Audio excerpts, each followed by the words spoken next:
RFI et France 24 présentent Mardi politique.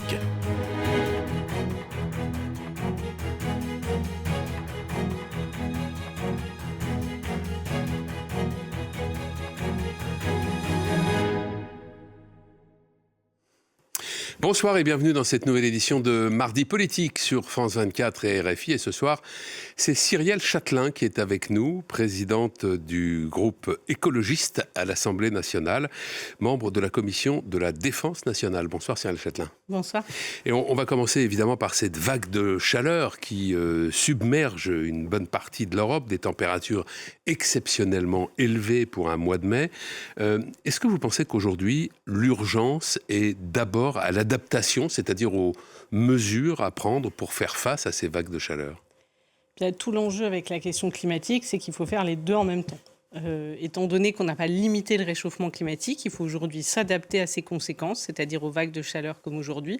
Et pour pas que ça devienne pire, il faut continuer à limiter nos émissions de gaz à effet de serre. Finalement, chaque émission qui n'est pas faite, c'est des degrés, des dizaines de degrés gagnés. Et en vague de chaleur... Mais vous ne hiérarchisez pas, vous ne faites pas de priorité entre les deux. Vous ne dites pas aujourd'hui, bon, il faut continuer à décarboner, mais...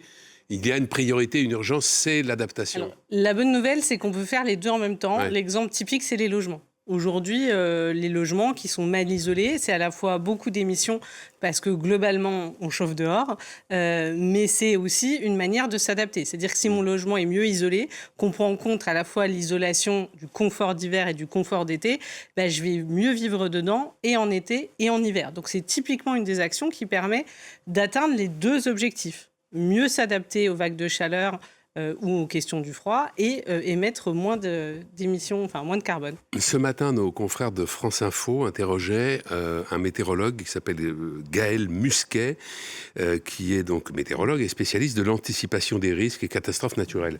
Et lorsqu'on lui a demandé si cet épisode de chaleur pouvait être attribué au changement climatique, il a répondu qu'il allait falloir étudier les modèles et faire des calculs, alors je vais vous citer l'expression littérale qu'il a employée, faire des calculs attributaires, pour savoir à quoi on attribue cet épisode de très forte chaleur.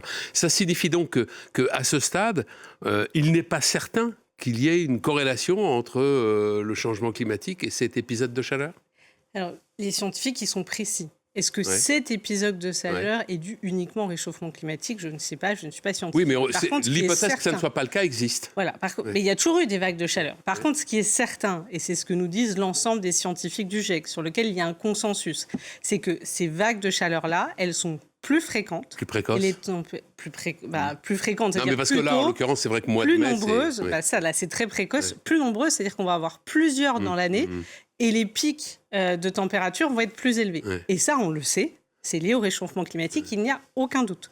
Donc non, il n'y a pas de doute sur le fait qu'il y ait plus de canicules, qu'elles soient plus longues aussi, eh bien, c'est directement lié au réchauffement climatique qui est directement lié à l'activité humaine. Nous n'avons aucun doute sur ce sujet-là. Il y a à peine 2 semaines, on avait froid en France. Il y avait des températures qui étaient inférieures de 6 à 10 degrés aux normales saisonnières. Est-ce que ça veut dire qu'on va devoir s'habituer à une météo finalement assez imprévisible ? Tout à fait. Dans les effets du réchauffement climatique, nous qui étions plutôt habitués quand même à des climats plutôt tempérés, l'effet du réchauffement climatique, c'est aussi de polariser dans les extrêmes. C'est-à-dire qu'il fait plus, c'est pour ça qu'on comprend peut-être mieux changement climatique que réchauffement quand il fait froid. C'est ça. Mais effectivement, on a un sujet qui est... En fait, ce qu'est le changement climatique, c'est la question de la dérèglement... Enfin, en fait, le climat qui se modifie sous l'action de l'activité humaine et des émissions qu'elle a faites. Et donc, dans cette modification-là, il y a effectivement, ça tire dans les deux extrêmes. Et quand même beaucoup plus vers le haut. Globalement, quand on regarde les records année après année, c'est toujours l'année la plus chaude, 2024, année la plus chaude, 2025, année la plus chaude, et je vous parie que 2026 sera l'année la plus chaude. Alors, vous disiez tout à l'heure, il faut faire les deux de front, adaptation, décarbonation, réduction des gaz à effet de serre. Alors, je vais vous poser une question, je ne sais pas si vous aurez une réponse précise, mais si on imaginait que, par un coup de baguette magique, tous les objectifs de lutte contre le changement climatique étaient réalisés, à l'échelle mondiale même, combien de temps faudrait-il pour qu'on en constate véritablement les effets? Est-ce qu'on est quand même sur du temps long? Alors, dans les bonnes nouvelles qu'il y avait dans les rapports du GIEC, donc il me semble que c'était 2022, voilà, c'était juste avant que je sois élue, donc 2022, c'est par contre qu'on s'est aperçu que le climat était quand même réagissait davantage, plus réactif que ce qu'on aurait pu penser. Donc oui, ça va prendre du temps, mais en fait, il y a deux réalités qui cohabitent. Tout ce qui a été, les degrés qu'on a gagnés, globalement, on ne va pas les reperdre. C'est-à-dire que le réchauffement climatique qui a été engrangé, il est là. Et donc, il faut s'adapter. Mais par contre, on avait peur que la tendance, elle continue finalement de manière assez automatique. Et que là, on voit que notre action, elle a un effet, en fait, qu'elle va être quand même prise en compte et que cet effet, il est plus rapide que ce qu'on aurait attendu. Je ne me souviens plus de la durée. Oui. Mais donc, en fait, agir, ça sert à quelque chose. C'est pas parce que les degrés, on les a déjà pris qu'il faut continuer à les engager. Mais là, récemment, le GIEC a annulé ou écarté des scénarios catastrophistes, non je ne me trompe pas en disant ça. En tout cas, moi, ce que je m'aperçois même... Non, mais ces derniers jours, ces dernières semaines, le GIEC a mis de côté certains scénarios parmi les plus alarmants, en disant il est désormais peu probable que ces scénarios-là surviennent. Moi, je vais être franche, je n'ai pas eu le temps de lire exactement, parce que vous savez, dans les rapports du GIEC, il y a l'hypothèse et puis il y a le degré à la fois de consensus autour de l'hypothèse. Donc, je vais être franche, je n'ai pas lu ces derniers éléments-là. Ce qui est sûr, c'est qu'aujourd'hui... Pour être honnête, je ne me suis pas plongé non plus à fond et je ne suis pas un spécialiste. Mais en fait, cette vague de chaleur, c'est déjà... Ce n'est pas forcément un scénario global, mais certains scénarios dans le scénario global ont été écartés.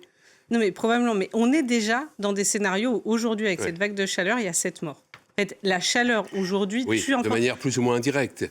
Non, mais en fait, aujourd'hui, la chaleur... Non, mais quand vous parlez des gens qui se baignent et qui se noient... Non, là, c'est les effets de chaleur. C'est-à-dire qu'on a eu des morts lors des courses. En fait, on sait aujourd'hui que la chaleur tue. Il y a eu des morts, il y a eu à chaque pic de chaleur, à chaque vague de chaleur, on a des personnes qui meurent. Alors, ça peut être des effets, effectivement, des personnes qui sont plus fragiles à la hausse de la température. Il n'empêche que la chaleur tue. Et donc, de toute façon, s'il y a plus de vagues de chaleur, ça sera des moments qui vont être, pour moi, j'ai envie de dire, il n'y a pas de petits moments ou de petites crises. Si c'est plus chaud, il y aura plus de morts, donc ce n'est pas acceptable. Alors, vous arrivez, Gabriel Châtelain, tout droit de l'Assemblée nationale. Vous y étiez il y a quelques instants et vous avez interpellé le Premier ministre, oui, c'est ça, au sujet des mauvais traitements dont ont été victimes en Israël les membres d'une flottille de soutien à Gaza. Vous lui demandez notamment de mettre, si j'ai bien compris, mettre en œuvre le mandat d'arrêt émis contre Benjamin Netanyahou, le Premier ministre israélien, par la Cour pénale internationale. Mais pour cela, il faut que certaines conditions soient réunies. Il faudrait soit qu'il soit sur le territoire français, soit que son avion survole l'espace aérien français. Il y a peut-être pour répondre en deux temps à votre question. Premièrement, ce qui s'est passé s'apparente à des actes de torture. On parle de personnes qui ont été arrêtées, ligotées, qu'on a tenues au sol, genoux, tête au sol pendant plusieurs heures sous le soleil. On parle de personnes qu'on a mis nues dans des salles complètement noires. On parle d'agressions sexuelles, on parle de viol. C'est ça ce qui s'est passé par les personnes en Israël par des militaires. Et pourquoi est-ce qu'on demande la mise en œuvre du mandat d'arrêt de la Cour pénale? Déjà, c'est respect du droit international, mais on voit bien que les violences ne se sont pas calmées. Ni ce qui se passe à Gaza, ni ce qui se passe en Cisjordanie, ni même maintenant pour les humanitaires qui viennent les aider. Et donc, vous avez raison, il faut que Benjamin Netanyahou soit là ou qu'il survole notre territoire. Mais il a déjà survolé notre territoire depuis ce mandat d'arrêt et rien n'a été fait. Donc ce que nous demandions, c'est l'engagement au Premier ministre d'agir la prochaine fois qu'il survole ce territoire. Parce que ce niveau d'exaction, ce n'est pas des dérapages individuels. Ce sont quelque chose qui sont organisés pour en fait faire peur et isoler encore plus les Gazaouis dans la terre, en fait, pour casser l'élan de solidarité internationale. Alors, vous dites qui d'ailleurs n'arrive pas, et je veux saluer les personnes qui font de la flottille, je trouve ça extrêmement courageux. Oui, alors à ce propos, d'ailleurs, le ministre des Affaires étrangères français, Jean-Noël Barrot, a estimé il a désapprouvé l'action des militants palestiniens qui, selon lui, ne produit aucun effet utile et surcharge, a-t-il dit, les services diplomatiques et consulaires. Donc, il n'est pas de votre avis sur le bien fondé de ce type d'action. Et alors, j'ai pas d'avis, alors que les personnes qui travaillent au Quai d'Orsay, je n'ai pas d'avis sur leur travail. Par contre, la politique menée par notre ministre des Affaires étrangères, j'en ai une, et je pense que ces réactions sont honteuses. C'est en fait, vous vous êtes fait torturer, il ne fallait pas y aller, il fallait fermer les yeux pendant qu'on a une population qui est affamée, qu'on a un blocus qui crée de la famine, que la famine est utilisée comme arme de guerre, qu'on bombarde les hôpitaux, qu'on a des enfants qui meurent de faim. En fait, ce n'est pas possible. Ils demandent quoi ? Ils demandent finalement qu'on détourne les yeux. Ouais. Eh bien, en fait, non. Et moi, je trouve que l'action des militants, des humanitaires, des médecins, des journalistes qui montent sur cette flottille est remarquable et qui nous font honneur, concrètement, contrairement à la position de la France qui est plus que timide, qu'on n'entend pas et qui contrevient à toute notre histoire. On a toujours eu un pays qui avait une parole forte, et bien là, on ne l'entend plus. Alors, vous disiez que le Premier ministre israélien a déjà survolé l'espace aérien français. Je crois que c'est arrivé, ça s'est produit à 2 reprises, en février et en avril 2015. Et en février, une députée écologiste avait posé une question écrite au ministère des Affaires étrangères à ce sujet. Et le ministère a formulé à son tour une réponse écrite dans laquelle il est dit « Le statut de Rome ne pose pas d'obligation s'agissant du survol de son territoire par un aéronef d'État ayant parmi ses passagers une personne visée par un mandat d'arrêt ». Donc, selon la réponse du ministère des Affaires étrangères, la France ne s'est pas mise en contradiction ou en contravention avec ses engagements à l'égard de la Cour pénale internationale. Ben moi, déjà, je veux saluer le travail de Sabrina Sebaï qui, depuis de longs mois, de longues années, travaille sur la question des droits, de la reconnaissance des droits des Palestiniens. Le sujet qui a face à nous, c'est que fait la France ? Et en fait, il y a un mandat d'arrêt. Et d'ailleurs, nous avions interrogé le Premier ministre lorsque le mandat d'arrêt avait été émis.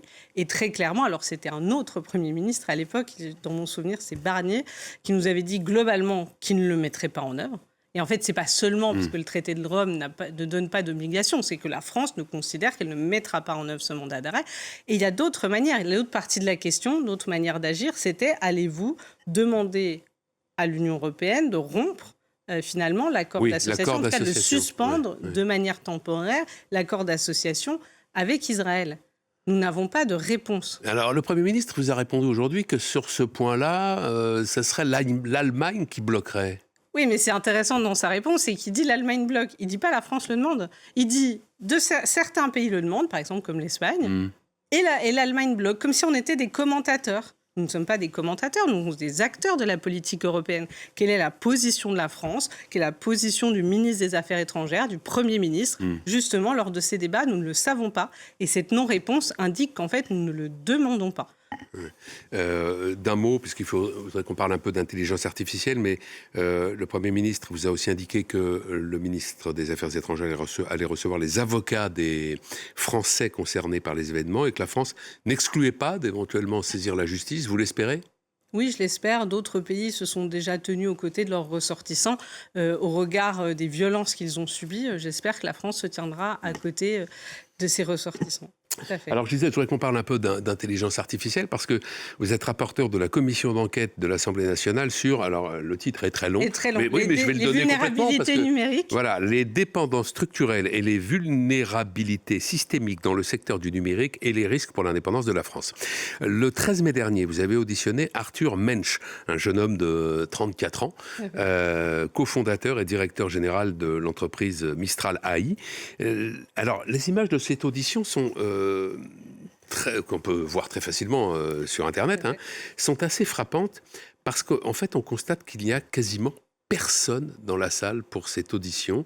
Il n'y a que 2 députés qui font face à Arthur Mensch. Et puis, sur l'estrade, il y a la présidente de séance et vous-même, rapporteur de la commission. Est-ce que ça signifie, selon vous, que vos collègues, tous partis confondus, n'ont pas compris les enjeux absolument capitaux qui se jouent autour de l'intelligence artificielle ? En tout cas, pour moi, pour le président de la commission d'enquête, Philippe Latombe, c'est des sujets structurants pour notre avenir. Et ça, on n'en doute pas. Si vous êtes on rapporteur, y passe des heures, des jours. Oui. Même si j'aimerais qu'il y ait plus de monde lors de ces auditions, il faut imaginer que ces auditions-là, elles se déroulent en même temps que des commissions thématiques qui étudient, je crois que là c'était alors le 13 mai, je ne sais plus exactement, mais il y avait la loi agricole, d'urgence agricole qui était étudiée en même temps en commission, ou si ce n'est pas celle-là, c'était une autre loi. Nous avons l'hémicycle en même temps. Il y a d'autres commissions d'enquête en cours qui sont tout aussi importantes sur des questions des mères protectrices pour les enfants victimes d'inceste, la commission d'Elsa Faucillon sur la question des accords de Touquet, donc la question du traitement des migrants dans le Nord. Donc, en fait, il faut imaginer qu'un parlementaire, il est écartelé de manière constante entre toutes ces réunions. Enfin bon, quand on voit des images de commission d'enquête, c'est rare qu'il y ait aussi peu de monde quand même. Mais alors, ça fait bientôt 4 mois que cette commission travaille. Est-ce que vous commencez à y voir un peu plus clair sur les forces et les faiblesses de la France dans ce domaine ? Alors oui, on commence, je rendrai le rapport mi-juillet, donc on en est au cours de l'écriture. Ce qui est sûr, c'est qu'on a un niveau de dépendance extrêmement élevé, notamment à des acteurs américains, que cette dépendance-là, elle est autant dans le public que dans le privé. Ça, c'est une garantie. Enfin, c'est aujourd'hui, on le savait, mais on va dire que le tableau est extrêmement clair. On a aussi d'autres manières de faire qui sont moins connues. Par exemple, nous avons auditionné la gendarmerie. Il faut savoir que la gendarmerie, aujourd'hui, c'est de l'open source, du libre. C'est Ubuntu, c'est Linux. Ils ne sont dépendants de rien. Ils gèrent complètement leurs données. Donc, il y a aussi d'autres manières de faire à très grande échelle sur des services qui sont extrêmement solides. Je pense que la gendarmerie, tout le monde pourra leur reconnaître leur efficacité. Et donc, on voit bien que finalement, cette dépendance, c'est aussi une question de choix et d'investissement. Une question de formation, c'est-à-dire que la gendarmerie, elle peut avoir cet outil-là parce qu'elle a formé, en fait, en son sein, des gendarmes ingénieurs. Voilà. Donc, en fait, il y a une question de développer des compétences en interne qui est importante. On parlait d'adaptation à l'égard du changement climatique au début de notre entretien. Je me dis qu'il y a peut-être aussi un travail d'adaptation à faire face à l'émergence et à la puissance de l'intelligence artificielle, et notamment sur la question des conséquences sur l'emploi. Est-ce que vous avez l'impression que c'est suffisamment évalué, cette question-là ? Alors, ce qu'on sait aujourd'hui, et ce que toutes les personnes interrogés nous ont dit lors de la commission d'enquête, aujourd'hui, il n'existe aucune étude qui démontre que l'intelligence artificielle permet aux entreprises d'augmenter leur retour sur investissement. Donc déjà, il faut savoir que toute la promesse qu'on fait aux entreprises sur le retour sur investissement n'est basée sur aucune étude scientifique. Deuxièmement, on voit à la fois que ça se développe de manière très rapide, pas toujours organisée, sans question sur les données, qu'il y a beaucoup de gens qui sont inquiets pour leur travail. Et donc, c'est quelque chose qui commence à être étudié avec plusieurs études qui montraient quand même un impact significatif sur l'emploi. Il faut prendre en compte qu'aujourd'hui, on ne connaît pas aussi complètement les coûts de l'intelligence artificielle. Et je vous inviterai à voir le patron d'NVIDIA qui dit « Attention, pour de nombreux travaux, l'intelligence artificielle coûtera plus cher que de ses employés. » Donc je renvoie aux travaux de votre commission qu'on peut Et donc on voit bien que le débat est plus complexe que ce qu'on veut faire et qu'il faut faire attention à tout ce qui vit à midi. On est arrivé à la fin. Merci Cyrielle Chatelain, merci à vous ce soir dans Mardi Politique, et merci à Flore Simon et Camille Néran pour leur contribution. Très bonne soirée, à la semaine prochaine.